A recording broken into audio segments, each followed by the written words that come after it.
सभी को जय हिंद। मैं नितिन निकोडे स्वागत करता हूँ आप सभी का आपके अपने YouTube channel mission NCC the way of success में। देखिएगा, आज का एक रैपिड फायर क्वेश्चन होने वाला है। तो इसमें जो इंपॉर्टेंट क्वेश्चन होते हैं जो हर साल आपके एग्जाम में पूछे जाते हैं, तो उन कुछ क्वेश्चन को हम डिस्कस करने वाले हैं। तो इसलिए आप सभी को वीडियो लास्ट तक देखना है। उससे पहले एक बात मैं आप सभी कैडेट्स को बता दूं, आप में से ऐसे बहुत सारे कैडेट्स हैं जिन्होंने अभी तक जो है वो मिशन एनसीसी ऐप को डाउनलोड नहीं किया है। अगर आप एक एनसीसी कैडेट हो तो इस एप्लीकेशन को जरूर डाउनलोड करें और अपनी पढ़ाई आज से ही आप स्टार्ट कर सकते हो इस ऐप के द्वारा। तो इस ऐप में आपको लगभग 50 से भी ज्यादा के नोट्स, इसमें model papers, quiz test, question bank, mock test, ये सारी चीजें मैंने अवेलेबल करके दिया है। बस आपको गूगल प्ले स्टोर पर जाना है, वहां से इस एप्लीकेशन को डाउनलोड करना है। उसके बाद में बात करेंगे, आप में से ऐसे बहुत सारे कैडेट्स हैं जिन्हें फ्री ऑफ कॉस्ट में मॉडल पेपर्स चाहिए, जिनको नोट्स चाहिए, तो वो भी मैंने अवेलेबल करके दिया है। आपको करना क्या है, तो गूगल पे जाना है, गूगल पे सर्च करना है missionNC.com, ये हमारी ऑफिशियल वेबसाइट है। इस पर भी आपको जो चीजें आपको चाहिए एनसी के रिलेटेड, वो सारी चीजें आपको इस वेबसाइट पर मिल जाएगी। चलो, तो रैपिड फायर क्वेश्चन हम स्टार्ट करेंगे। तो पहला क्वेश्चन है, प्राकृतिक आपदाओं के नाम लिखो। तो 5 मार्क के लिए आपके एग्जाम में क्वेश्चन पूछा जाएगा। तो प्राकृतिक आपदाओं में जो है वो वायु संबंधी, जिसमें तूफान है, चक्रवात है, बवंडर है, समुद्री तूफान। उसके बाद में जल संबंधी, जिसमें बाढ़, बादल फटना, भारी बारिश, भारी हिमपात, सूखा गिरना। ओके, उसके बाद में भूमि संबंधी की अगर बात करेंगे तो भूकंप, सुनामी, हिमस्खलन, भूस्खलन, ज्वालामुखी विस्फोट। तो ये सारी जो है वो प्राकृतिक आपदाएं कहलाती है। तो अगर आप ये याद रखना चाहते हो तो आप रख सकते हो, अगर नहीं रखना चाहते हो तो इनमें से किसी भी 5 या 6 आपदाओं के नाम आपको पता होना चाहिए। उतना भी अगर आप आपके एग्जाम में लिख कर आओगे तो आपको 5 में से 5 आउट ऑफ मार्क्स मिलेंगे। चलो, बात करेंगे दूसरे क्वेश्चन की ओर। क्वेश्चन नंबर 2 है कि राइफल के मुख्य भागों के नाम लिखो, जो कि 7 मार्क के लिए आपके एग्जाम में क्वेश्चन पूछा जाएगा। यहाँ पर अभी देखो, या तो हो सकता है कि वो आपको एसएलआर के बारे में पूछ सकता है, या तो आपको इंसास राइफल के बारे में पूछ सकता है, या तो आपको .22 राइफल के बारे में पूछ सकते हैं। ठीक है, तो इनमें से किसी भी राइफल में अगर राइफल के बारे में क्वेश्चन पूछा जाएगा तो मिनिमम जो है आप इनमें से कुछ पार्ट्स लिख सकते हो, इन सभी का आंसर भी आप लिख सकते हो। ठीक है, जैसे कि स्टॉक है, हील है, ट्रिगर है, फ्रंट साइट है, मजल है, receiver, bolt, magazine loading port, carrier release, magazine cap, toe, recoil pad, comb, fore end, operating handle and trigger guard, grip, extractor, safety switch, magazine, rear side, check ring and ejection port. तो आप इनमें से किसी भी कम से कम इनमें से किसी भी आपको 10 पार्ट्स के नाम तो भी आपको पता होना चाहिए, और सभी अच्छी तरीके से इन 10 पार्ट्स को याद रखेंगे। ओके, वेरी वेरी इंपॉर्टेंट है आपके एग्जाम के रिलेटेड। अब बात करेंगे क्वेश्चन नंबर 3। क्वेश्चन नंबर 3 है कि रक्षा बलों में संचार का क्या महत्व होता है। तो आप इसमें आंसर कर सकते हो कि कमांडरों और सीमा पर तैनात सैन्य बलों के बीच में संवाद करना, शत्रु के सैन्य बलों की गतिविधियों की जानकारी देना, युद्ध क्षेत्र में आपातकालीन निर्देश देना, युद्ध की गतिविधियों में बदलाव तथा संकेत देना, दुर्गम क्षेत्रों और बर्फीले स्थानों पर विशेष आदेश देना, शत्रु के विषय में सही गलत सूचनाएं प्राप्त करना, परिचालन गतिविधियों के जमीनी स्तर पर प्रभाव का अनुमान लगाना, सावधानी पूर्वक व गोपनीयता के साथ सुरक्षित और प्रभावी संचार करना, और युद्ध क्षेत्र में बुनियादी सुविधाओं को सुविधा प्रदान करना। तो इस तरीके से भैया कुछ जो है आप याद रख सकते हो। यह है रक्षा बलों में संचार के महत्व। एक आईएमपी क्वेश्चन है, सभी को इन क्वेश्चन को अच्छी तरीके से याद रखना होगा। बात करेंगे नेक्स्ट क्वेश्चन की। क्वेश्चन नंबर 4 है कि फायरिंग रेंज पर सुरक्षा के लिए किए जाने वाले उपाय लिखो, जो कि 5 मार्क के लिए आपके एग्जाम में क्वेश्चन पूछा जाएगा। तो भैया फायरिंग रेंज पर सुरक्षा के लिए क्या क्या उपाय किए जाएंगे, तो आप इसमें आंसर लिखेंगे भैया, पुलिस को सूचित करना, लाल झंडा लगाना, हथियारों का निरीक्षण करना, एमुनेशन को बर्ड से 100 गज की दूरी पर रखना, लाल कुर्ती पहनकर संतरी को बैठाना, फायरिंग सूची हमेशा क्लियर होनी चाहिए, फायरिंग शुरू करने से पहले आपको बिगुल बजाना चाहिए, जब तक हथियार खाली ना हो तब तक राइफल टारगेट के पास कोई भी नहीं जाएगा। ओके, और फायरिंग करने के स्थान पर केवल फायर करने वाला, सिखलाई देने वाला और ऑफिसर रहेंगे। तो ये कुछ बातें हैं जो कि आप सभी कैडेट्स को याद रखनी है। फायरिंग रेंज पर सुरक्षा के लिए किए जाने वाले उपाय जो हर साल आपके एग्जाम में क्वेश्चन पूछा जाता है, इसलिए एक स्टार क्वेश्चन है जो सभी याद रखने की कोशिश करेंगे। ओके, चलो बात करेंगे नेक्स्ट क्वेश्चन के बारे में। अगला क्वेश्चन है क्वेश्चन नंबर 5, वो है कि ड्रिल की बुरी आदतें लिखो। भैया बैड हैबिट्स ऑफ ड्रिल, जो कि 5 मार्क के लिए क्वेश्चन आएगा आपका एग्जाम में। तो इसमें आप लिखोगे अनावश्यक हरकत करना, आंखों का घुमाना, पाओ का घसीट कर चलना, एडियो का टकराना, बूट में उंगलियों को हरकत देना। तो इसे बैड हैबिट्स ऑफ ड्रिल कहा जाता है, ड्रिल की बुरी आदतें। ओके, तो याद रखेंगे सभी, 5 मार्क का क्वेश्चन है। नेक्स्ट बात करेंगे, अगला क्वेश्चन है क्वेश्चन नंबर 6 आप सभी के सामने, वो है कि मानव रचित आपदाओं के नाम लिखो। ठीक है, जो मैन मेड डिजास्टर होते हैं उनके आपको मिनिमम 5 नाम बताना पड़ेगा, 5 या 6 नाम आप सभी को याद रखना है। तो आप इसमें याद रखेंगे यातायात दुर्घटनाएं, उसके बाद में औद्योगिक दुर्घटनाएं, आग लगना, प्रदूषण, आतंकवादी गतिविधियां, पारिस्थितिकी संबंधी और लिखोगे आप युद्ध संबंधी। यानी कि ये भी अगर आप लिखोगे, इतने भी लिखोगे तो भी आपका परफेक्ट होगा और आपको आउट ऑफ मार्क्स मिल जाएंगे इस क्वेश्चन में। ओके, तो आप लिख सकते हो गैस का रिसाव, विस्फोट, तोड़फोड़, सुरक्षा में सेंध, भवनों की आग, कोयला खानों में आग लगना। ठीक है, तो ये भी आप लिख सकते हो, no problem. Okay, global warming का बढ़ना, समुद्र तल का बढ़ना, तो ये भी आप लिखोगे, इसमें कोई प्रॉब्लम नहीं होगा आप सभी को। ओके, बट याद रखेंगे सभी। ओके, चलो वेरी गुड सभी, शाबाश। बात करेंगे नेक्स्ट क्वेश्चन है, अगला क्वेश्चन है क्वेश्चन नंबर 7 कि लाइन संचार के क्या क्या फायदे भैया, benefits of line communication. Okay, तो लाइन संचार के फायदे क्या क्या होते हैं, तो यह एक विश्वसनीय और व्यवहारिक रूप से बिजली की गड़बड़ी से यह संचार मुक्त होता है। उसके बाद में यह अपेक्षाकृत भैया सुरक्षित भी होता है और परिपथों की संख्या और संदेश को भेजने की क्षमता इसमें सबसे ज्यादा होती है। ओके, तो इसलिए ये लाइन संचार के फायदे, कभी कभी आपके एग्जाम में क्वेश्चन आएगा कि लाइन संचार के फायदे और नुकसान लिखो। भैया इस तरीके से भी अभी आपके एग्जाम में क्वेश्चन आ सकता है, या तो फायदे या तो नुकसान, दोनों में से आएगा, नहीं तो फायदे और नुकसान दोनों कंबाइन करके ये क्वेश्चन आपके एग्जाम में भी पूछा जा सकता है। तो सभी याद रखेंगे सभी। चलो वेरी गुड। बात करेंगे क्वेश्चन नंबर 8, वो है कि लाइन तोड़ से आप क्या समझते हो भाई, फॉलिंग आउट से आप क्या समझते हो। 5 मार्क का क्वेश्चन है और ये एक one of the most important question है जो हर साल आपके एग्जाम में पूछे ही जाते हैं। तो भैया लाइन तोड़ जो है वो परेड की समाप्ति न होकर एक छोटा सा विराम होता है, आप सभी को पता है। लाइन तोड़ के आदेश पर हमेशा दाहिने मुड़ते और लाइन तोड़ करते। ओके, लाइन तोड़ के लिए आपको सैल्यूट नहीं दिया जाता है, लाइन तोड़ में आप कभी भी सैल्यूट नहीं दोगे और लाइन तोड़ने वाले कैडेट्स अपने परेड का स्थान या मार्च की लाइन आप नहीं छोड़ोगे। ओके, तो इन बातों को आपको ध्यान में रखना है भैया। लाइन तोड़ क्या होता है, तो ये परेड की क्या होता है, समाप्ति नहीं होती है, एक छोटा सा विराम होता है। ठीक है, तो इस बात को याद रखें। चलो, कभी कभी आपके एग्जाम में क्वेश्चन ये भी आ सकता है कि लाइन तोड़ से आप क्या समझते हो, लाइन तोड़ और विसर्जन में क्या अंतर होता है। भैया आपके एग्जाम में ये भी क्वेश्चन आएगा कि लाइन तोड़ और विसर्जन में क्या अंतर होता है। ठीक है, तो विसर्जन क्या होता है इसके बारे में हम आगे डिस्कस करेंगे, बस आप लाइन तोड़ को समझ लीजिए अच्छी तरीके से। नेक्स्ट क्वेश्चन है कि लिम्बर अप, ऐसा एक भी क्वेश्चन नहीं है, यानी कि ऐसा एक भी पेपर नहीं है जो जब तक अभी तक जो एनसीसी स्टार्ट हुई है, जब से आपके एनसीसी ए, बी और सी सर्टिफिकेट के जो एग्जाम होते हैं, तो हर साल आपके एग्जाम में आने वाला जो क्वेश्चन होता है वो होता है लिम्बर अप से आप क्या समझते हो। तो 5 मार्क के लिए क्वेश्चन पूछा है। यह वास्तव में एक राउंड चलाने से पहले हाथों की नसों, आंखों और मस्तिष्क के बीच में सही सामंजस्य तालमेल बिठाने के लिए किया जाने वाला एक अभ्यास होता है, एक वार्म अप होता है। तो भैया उसी को ही लिम्बर अप कहा जाता है। तो इन सभी के बारे में मैंने ऑलरेडी डिटेल में आप सभी को पढ़ा रखा है। अगर आपने नहीं देखा है जो हमारी बेसिक क्लासेस है, तो आप मिशन एनसीसी बेसिक क्लासेस आप देख सकते हो, उसमें सारी चीजें आपको डिटेल में समझ में आ जाएगी। ठीक है भैया, एक लिम्बर अप क्या होता है, एक रिहर्सल होती है। जब भी आप फायरिंग रेंज पे जाते हो फायर करने के लिए, तो उस समय में आपको एक गोली दी जाती है, बुलेट दी जाती है। जब आप फायर करोगे तो उससे क्या होगा कि आपके हाथों की नसों में, आंखों में, मस्तिष्क में जो है वो एक सही कोऑर्डिनेशन बैठेगा। तो उसी अभ्यास को, उसी वार्म अप को जो है वो लिम्बर अप कहा जाता है। ओके, चलो नेक्स्ट क्वेश्चन है कि सावधान की स्थिति में किन किन बातों का ध्यान रखा जाना चाहिए। क्वेश्चन नंबर 10 है।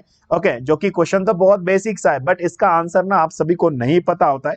क्वेश्चन देखने को बहुत बेसिक लगता है, बट आंसर लिखते समय में ठीक है पसीना निकल जाता है। तो थोड़ा सा याद रखेंगे, आईएमपी क्वेश्चन है, 7 मार्क के लिए आपके एग्जाम में क्वेश्चन पूछा जा सकता है।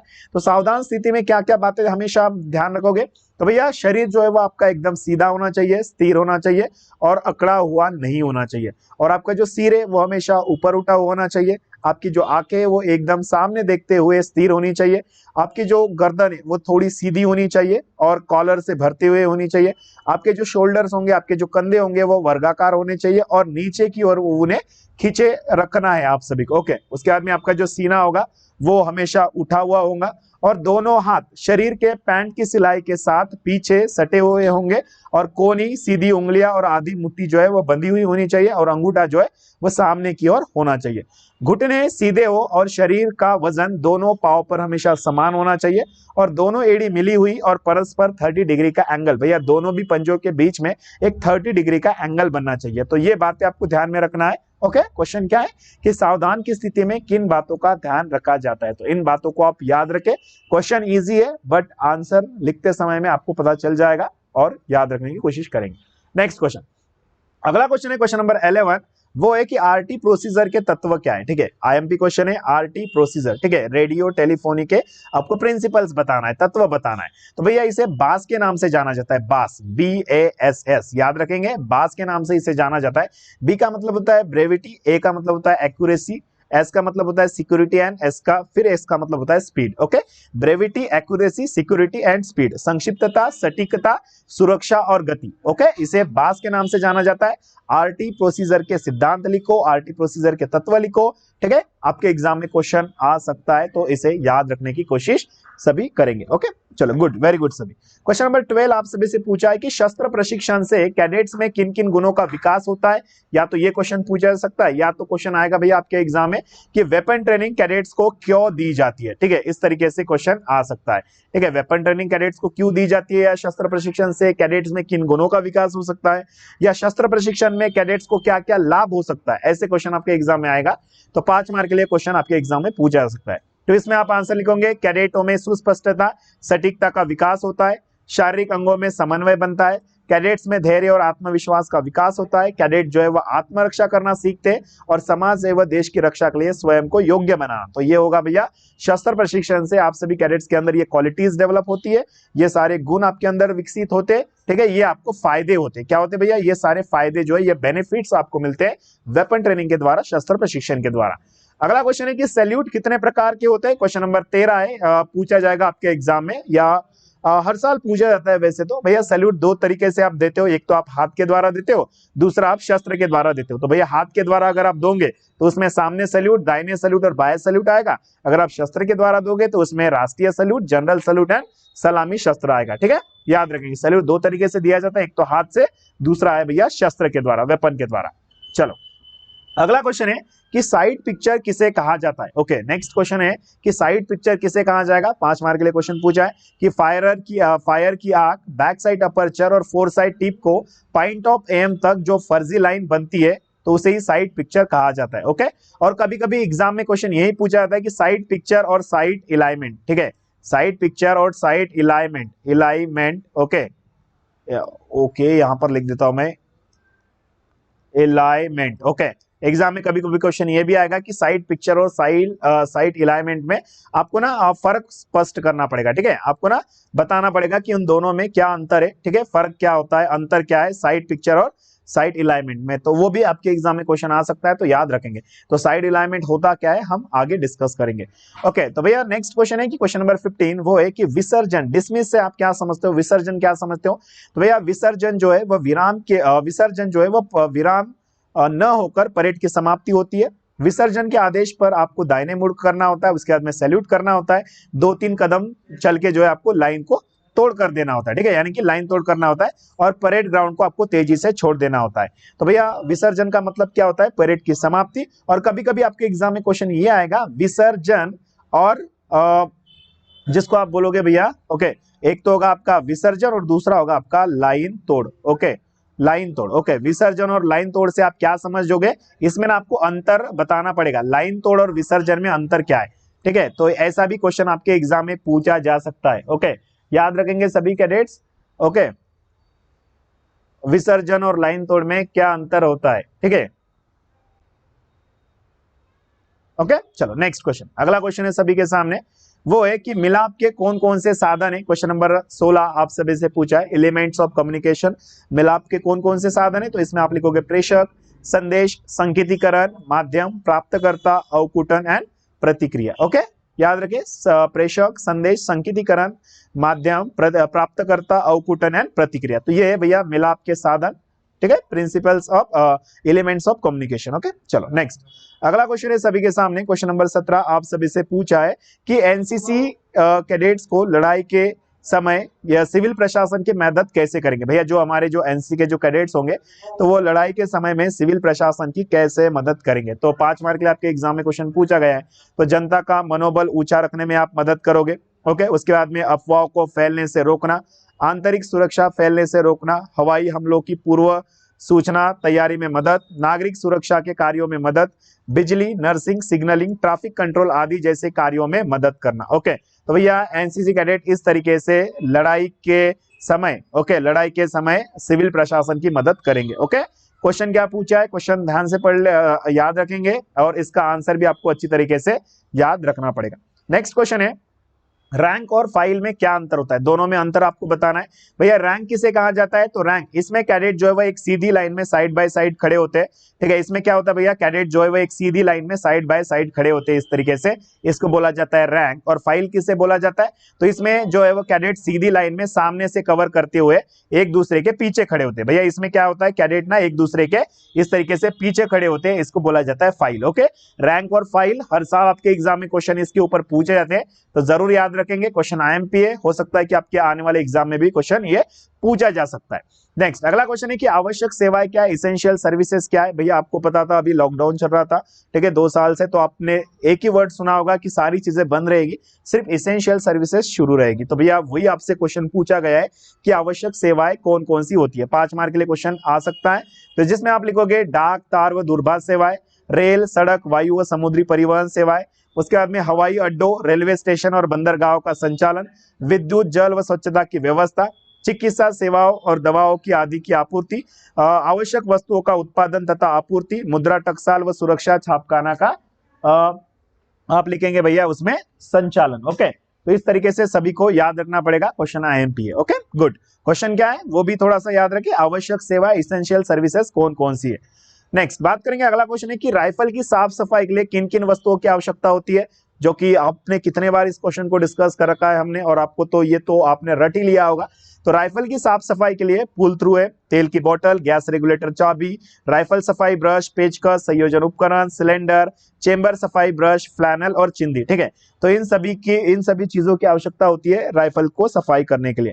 अगला क्वेश्चन है कि लाइन संचार की हानियां लिखो। भैया लाइन कम्युनिकेशन के आपको नुकसान बताना है, हानियां बताना है, ठीक है। कभी कभी क्वेश्चन आएगा आपके एग्जाम में कि नुकसान लिखो, लाइन कम्युनिकेशन के क्या क्या नुकसान है, या कभी कभी क्वेश्चन ये भी आ सकता है कि भैया लाइन कम्युनिकेशन के फायदे लिखो, ठीक है। फायदे और नुकसान ये दोनों भी आपके एग्जाम में क्वेश्चन आ सकता है। तो लाइन कम्युनिकेशन के नुकसान में आप लिखोगे कि लाइन संचार के लिए महंगे कर्मियों की और सामग्री की आवश्यकता होती है, इसका निर्माण करने के लिए अधिक समय लगता है, निर्माण के पश्चात इसमें बदलाव की भी संभावना नहीं होती है, और यह अपनी पूरी लंबाई के बीच कभी भी भौतिक अथवा शत्रु के द्वारा उत्पन्न ना गड़बड़ी का शिकार बन जाता है। ओके, तो ये कहीं ना कहीं लाइन कम्युनिकेशन के हानियां मानी जाती है, इसको नुकसान माना जाता है, तो आप ये याद रखेंगे। लाइन कम्युनिकेशन बहुत इंपॉर्टेंट है आपके एग्जाम के रिलेटेड, उसके फायदे लिखो और नुकसान लिखो, ठीक है, ये आपके एग्जाम में क्वेश्चन आ सकता है। नेक्स्ट भैया अगला क्वेश्चन है, बहुत बेसिक सा क्वेश्चन है, क्वेश्चन नंबर 22, ड्रिल के प्रकार लिखो, ठीक है। तो how many types of drill, तो आपको पता है कि ड्रिल के 2 प्रकार होते हैं, एक तो ओपन ड्रिल, दूसरा होता है क्लोज ड्रिल। ओपन ड्रिल किसे कहा जाएगा, जो ड्रिल फील्ड एरिया में कराई जाती है उसको ओपन ड्रिल कहोगे, और क्लोज ड्रिल किसे कहोगे, तो जो ड्रिल किसी शांति क्षेत्र में रहते हुए किसी परेड ग्राउंड पर कराई जाती है उसे आप क्लोज ड्रिल कहोगे, ठीक है। तो 2-3 मार्क के लिए आपके एग्जाम में क्वेश्चन आ सकता है। नेक्स्ट क्वेश्चन है कि संचार किसे कहा जाता है। भैया कम्युनिकेशन किसे कहा जाता है, तो विचारों, बातों और सूचनाओं को आपस में आदान प्रदान करने की क्रिया को संचार कहा जाता है। विचारों, बातों, सूचनाओं को आपस में आदान प्रदान करने की क्रिया को संचार कहा जाता है, याद रखें सभी। अगला क्वेश्चन है कि अच्छा निशाना लगाने के सिद्धांत लिखो, क्वेश्चन नंबर 24, जो कि 5 मार्क के लिए आपके एग्जाम में क्वेश्चन आएगा कि अच्छा निशाना लगाने के सिद्धांत। तो इसमें आप लिखोगे राइफल पर अच्छी और मजबूत पकड़, लक्ष्य पर सही नजर टिकाना, सही तरीके से ट्रिगर का दबाना। तो ये क्या होगा भैया, अच्छा निशाना लगाने के सिद्धांत होंगे, इस बात को याद रखें।